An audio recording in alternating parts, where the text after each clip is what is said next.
নমস্কার সবাইকে, শুভ বসন্ত পঞ্চমী।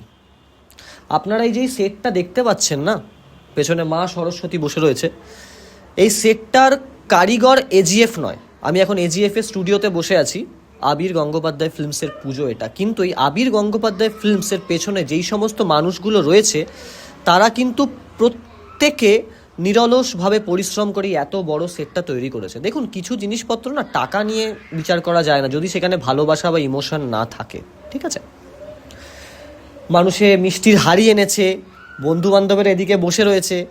তো আমি চেষ্টা করেছিলাম যে 2-3 বছর পুজো করার পর 4 নম্বর বছরে আমি মাকে নতুন রূপে সাজাবো। আমি সাধ্য মতন করার চেষ্টা করেছি। আমার স্টুডিও দমদমে। এই স্টুডিওটা mainly photography videography oriented studio. এখানে আমি আমার ফ্লোরটা ভাড়াও দিই দমদমের রিলায়েন্স ট্রেন্ডের একদম পাশে।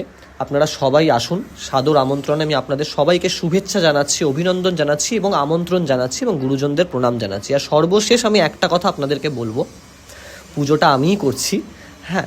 এবং 3 দিনে আমরা এই সেটটা তৈরি করেছিলাম। এই সেটটা তৈরি করে যে ঘরের পুজো, যে ছোট একটা জায়গাতে যে ঘরের পুজো এভাবে সুন্দর করে করা যেতে পারে, তার চাক্ষুষ প্রমাণ হচ্ছে এটা। Thank you very much. সবাই ভালো থাকবেন, খুশি থাকবেন এবং সুস্থ থাকবেন।